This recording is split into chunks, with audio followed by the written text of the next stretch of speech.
आताच मिळालेल्या माहितीनुसार कन्नड तालुक्यातील गवताळा ऑटोड्रम घाटात सकाळी 6 वाजेच्या सुमारास ऊसतोडी करून घरी परतणाऱ्या ऊसतोड कामगारांचा घाटात गाडी कोसळून अपघात झाला आहे। प्राथमिक माहिती अशी की संबंधित वाहन बेळगाववरून दस्तापूर या ठिकाणी जात असताना हा अपघात झाला। त्यामध्ये बरेच ऊसतोड कामगार गंभीर जखमी झाल्याची माहिती देखील मिळत आहे। वाहन चालकाचे नियंत्रण सुटल्याने अपघात झाल्याचे समजते।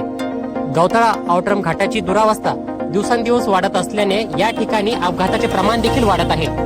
आणखी किती निष्पाप लोकांचा जीव वन प्रशासन आणि सार्वजनिक विभाग घेणार असा सवाल सामाजिक कार्यकर्ते तोताराम राठोड यांनी केला आहे। बघूया खास रिपोर्ट। सांगणार दादा, माझे कमीत कमी मी डेली व्हिडिओ टाकत असतो, जेणेकरून हे झोपलेले अधिकारी असतील, लोकप्रतिनिधी असतील, PWD अधिकारी असतील, मी नेहमी त्यांना प्रेमानं सांगत असतो की दादा गवताळा घाटाला कमीत कमी आम्हाला दुरुस्ती तरी करून द्या, जेव्हा होईल तेव्हा होईल। आणि त्यांचा ते फॉरेस्टवाल्यांचा प्रॉब्लेम येतो कुठे ठिकाणी, त्यांना फक्त गवताळ्यामध्ये आज जे घडायचं न होतं ते आज घडलंच। बघा आज कमीत कमी 17, 18, 20 जण आहेत, तर मला तर बोलता येत नाही त्यांना काय करावं या नालायकांना।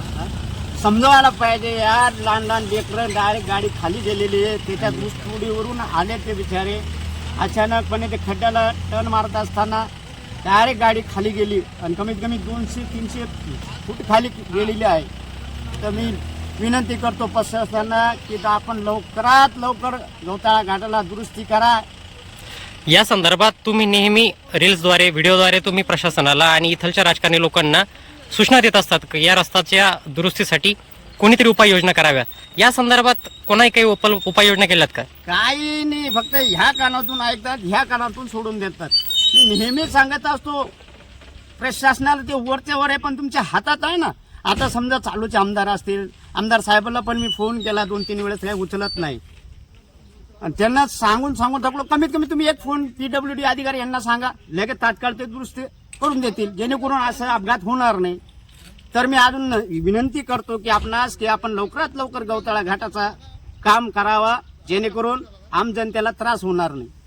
समजा मला फोन आला 1 घंटा नाही 2 घंटे 1-1.5 घंटेच्या पूर्वी एका मित्राचा फोन आला मला की अण्णा इथं असा ऍक्सिडेंट झाला आहे। आणि त्यांनी काय केलं बिचाऱ्याने, स्वतः म्हणजे हेच बंधू आहे, त्यांनी स्वतः अँब्युलन्सवाल्यांना फोन केला। कमीत कमी 2-2.5 घंटे अँब्युलन्स लेट येत आहे, तर त्याला काय अर्थ आहे?